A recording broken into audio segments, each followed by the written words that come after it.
İndi bu bölümdə kartlarımızın tək-tək mənalarına və bizim üçün nə ifadə etdiklərinə toxunacaq.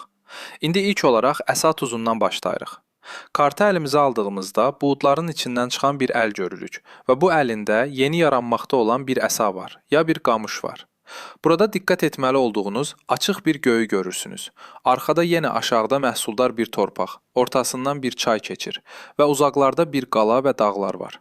Daha əvvəl də dediyim kimi, bu dağlar hər zaman bizim üçün bir məqsəd, yəni çatmalı olduğumuz yeri təmsil edirlər və üzərindəki qala bizim alacağımız bir növ mükafatı ifadə edir. İndi burada baxdığımız zaman əsaların onsuz da enerjisini bilirsiniz. Bundan danışmışam. Bu hər zaman zehni bir başlanğıcı ifadə edir bizim üçün. Yəni hələ ortada bir şey yoxdur, amma ətrafımıza çox diqqətli bir şəkildə baxmalıyıq. Bizim üçün qarşımızda çox yol, çox uzun bir yol olan başlanğıcları ifadə edir.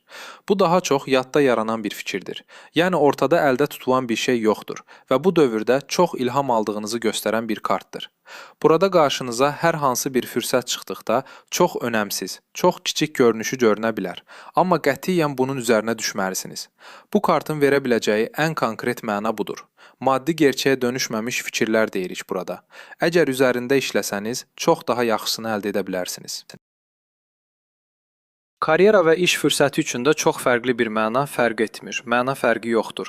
Ətrafınızdakı fürsətlərə odaqlanmalısınız və onlardan bəziləri sizə həqiqətən yaxşı gedəcək və sizi bir növ təmin edəcək bir moda salacaq fürsətdir. Kifayət qədər enerji və isteyə sahibsiniz. Bu kartın bir mesajı da bu. Yəni bir şeylər etmək istərsiniz. Boş deyil. Bilirsiniz, onsuz da bu kart atəş elementinə bağlıdır. Buna daha çox odaqlanmalı və ətrafınızdakı baş verənləri biraz da gözünüzü açmalısınız. Yəni bu həmişə yaxşı və ya pis bir tərtibatın ilk toxumunun atıldığı bir kartdır. Yəni bəlkə bu kartı görəcəksiniz, başlanğıc həyatınıza girəcək, amma ondan sonra bitəcək. Bu yüzdən daima başınızı çevirməməlisiniz. Bütün fürsətlərə odaqlanmalıyıq deyə bilək. Aşk həyatı üçün də çox fərqli bir mənası yoxdur. Yenə yeni bir başlanğıc deyə bilərik buna. Amma dediyim kimi, başlanğıc hələ çox yeni. Başlanğıc uzun bir yol var qarşınızda. Bəlkə birisi ilə tanış olacaqsınız, amma bu kişi hələ tanış olmamış ola bilərsiniz. Yəni sadəcə bir yerdə gördüyünüz ya da sadə bir şəkildə əlaqəyə girdiyiniz bir insan. Yenə əgər bununla əlaqəli bir davam edərsəniz, böyük ehtimalla bununla yaxşı bir nəticə alacaqsınız. Yenə əlaqə içərisində gözlənilən bir xəbərin gəldiyini söyləyir.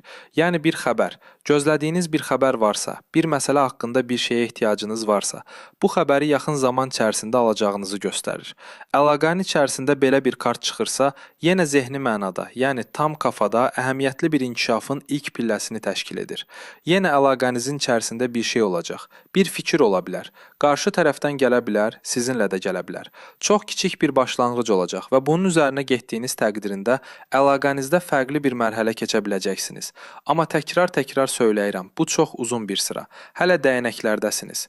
Bunun kupa, tılsım və qılıc tılsım seriyası da var. Yalnız bunu da ifadə etməliyəm ki, bu ən böyük fikirlər, ən böyük təşəbbüslər, onsuz da sadəcə bu kiçik bir başlanğıcdan doğulur. O yüzden bu kart gerçəkdən əhəmiyyətli bir kartdır. Şərh edərkən buna diqqət etməniz lazımdır.